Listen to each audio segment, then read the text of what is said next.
نماز کے بغیر تو بندہ کچھ نہیں میرے بھائی۔ سورہ الروم میں اللہ تعالیٰ نے فرمایا منیبین الی واتقو، رجوع لاؤ اللہ کی طرف، اس سے ڈر جاؤ، وَأَقِيمُوا الصَّلَاةَ، اور نماز کو قائم کرو، وَلَا تَكُونُوا مِنَ الْمُشْرِكِينَ، اور دیکھو مشرکوں میں نہ ہو جاؤ۔ یعنی سورہ روم میں اللہ تعالیٰ نے فرمایا جو نماز قائم نہیں کرتا وہ مشرکوں میں سے ہے، یہ عمل مشرکوں والا ہے۔ پاکستان کے شناختی کارڈ میں اسے مسلمان لکھ دیا جائے گا، اللہ کے ہاں نہیں ہے۔ اور پھر جو صحیح مسلم میں 246 نمبر حدیث ہے، ترمذی میں بھی موجود ہے کہ بندے کے کفر اور اسلام، شرک اور ایمان کے درمیان فرق نماز ہے۔ جناب جامعہ ترمذی میں موجود ہے، ایک تابعی ہیں سیدنا عبداللہ بن شقیق، وہ فرماتے ہیں کہ صحابہ کرام ترک نماز کے علاوہ کسی اور گناہ کو کفر نہیں سمجھتے تھے سوائے ترک نماز۔ صحابہ کرام یعنی ترک نماز کرنے والے کو کافر سمجھا کرتے تھے۔ آپ کے شناختی کارڈ مسلمان ہی ہے، وہ اس سے کوئی فرق نہیں پڑتا، آپ جتنا مرضی کہتے رہے۔ تو جامعہ ترمذی میں حدیث ہے جس نے جان بوجھ کے نماز چھوڑ دی، اللہ کا ذمہ اس سے اٹھ گیا، اس نے کفر کیا، عملاً وہ کافر ہے۔ ہم عقیدے میں اسے کافر نہیں کہتے اعتقاداً، لیکن عملاً تو کافر ہے۔ تو آپ نے عملاً کفر کے ساتھ اللہ کے سامنے پیش ہونا ہے، نعوذ باللہ من ذالک۔ پھر سنن ابی داؤد میں حدیث ہے قیامت والے دن سب سے پہلے نماز کے بارے میں سوال ہوگا، اگر وہ اس سوال میں فلاح پا گیا تو وہ فلاح پا گیا، اور اگر وہ اسی میں فیل ہو گیا تو اگلے سوالات میں بھی فیل ہو گیا۔ پھر مسند امام احمد میں حدیث ہے، مشکات المصابیح کے اندر بھی موجود ہے، نبی علیہ السلام نے فرمایا کہ قیامت والے دن نماز انسان کے لیے نور ہوگی، دلیل ہوگی اور نجات کا ذریعہ ہوگی، جو نماز پڑھنے والا ہے۔ اور جو بے نمازی ہے اس کے لیے نہ کوئی نور ہوگا، نہ کوئی دلیل، نہ نجات، الٹا اس کا حشر حامان، فرعون، قارون اور امیہ ابن خلف کے ساتھ ہوگا، والعیاذ باللہ تعالی۔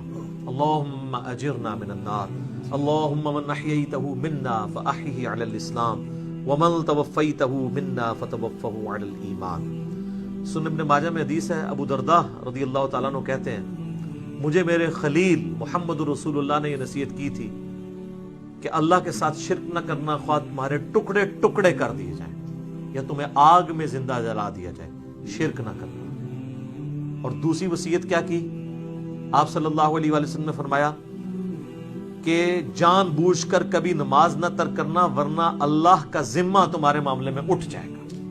اور تیسرا فرمایا کہ شراب نہ پینا یہ تمام برائیوں کی جڑ ہے۔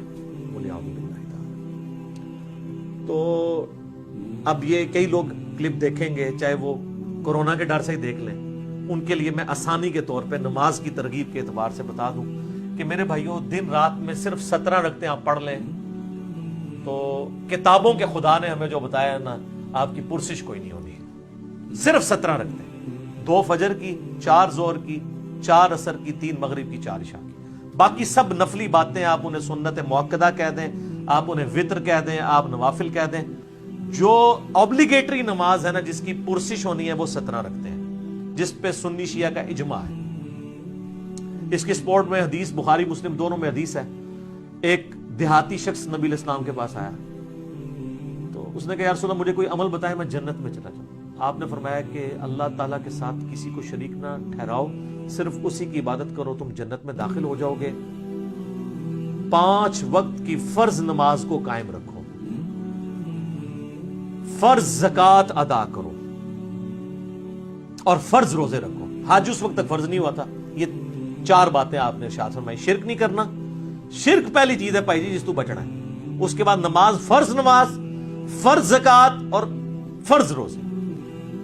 اس نے کہا یا رسول اللہ صلی اللہ علیہ وسلم نہ میں اس میں کوئی زیادہ کروں گا نہ اس میں کوئی کمی کروں گا، یعنی میں نے سے زیادہ بھی نہیں پڑھنی، کم بھی نہیں پڑھوں گا۔ اور یہ بات کہتا ہوا وہاں سے نکل گیا۔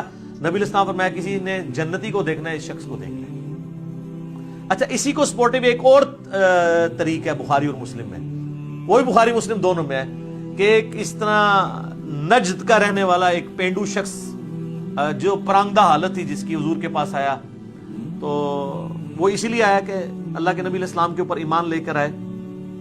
تو اس نے پوچھا یا رسول اللہ صلی اللہ علیہ وسلم بتائیں اسلام کیا ہے؟ تو آپ نے فرمایا اسلام یہ ہے کہ تم 5 وقت کی فرض نماز کو قائم رکھو۔ اس نے کہا یا رسول اللہ فرض کے علاوہ بھی ہے کچھ؟ فرمایا ہاں نفل ہیں، وہ تمہاری مرضی، اگر پڑھنا چاہو تو پڑھ لو، نہیں پڑھنا چاہتے نہ پڑھو۔ اور یاد رکھیے گا احادیث میں سنت کی ٹرم یوز نہیں ہوتی ہے، یہ محدثین کی ٹرم ہے۔ سنتیں جو ہم موقدہ پڑھتے ہیں ان کو بھی نفل کہا جاتا ہے، نفل ان کہا جاتا ہے اضافی نماز، انفال مال غنیمت اضافی مال، نفل کا مطلب اضافی چیز ہے۔ پھر نبی علیہ السلام نے فرمایا کہ فرض زکوٰۃ ادا کرو۔ اس نے کہا رسول اللہ فرض زکوٰۃ وہ جو 2.5% ہے، اس کے علاوہ فرمایا اس کے علاوہ نفلی صدقات وہ تمہاری مرضی کر لو، نہیں کرنا چاہنا نہ کرو۔ پھر آپ فرمایا فرض روزے رکھو رمضان کے۔ کہا رسول اللہ اور روزے؟ فرمایا وہ نفلی روزے ہیں تمہاری مرضی، منڈے کا، تھرسڈے کا، یا میں 20 کے روزے جو بھی ہیں وہ رکھنا چاہو تمہاری مرضی ہے، لیکن فرض یہی ہے۔ تو اس نے کہا کہ اس رب کی قسم جس کے قبضے قدرت میں میری جان ہے، نہ میں اس میں کوئی زیادتی کروں گا، بس جتنا دسیا اس تو اگے نہیں، میں نہ اس میں کبھی کروں گا۔ اور یہ وہ صحابہ کہتے ہیں یہ کہتا ہوا وہاں سے نکل گیا، تو آپ صلی اللہ علیہ وآلہ وسلم نے فرمایا کہ اگر یہ اپنی بات پہ قائم رہا تو یہ نجات پا گیا۔ یہ بالکل کلیئر کٹ ہے کہ فرض نماز آپ نے قائم رکھنی ہے۔ اچھا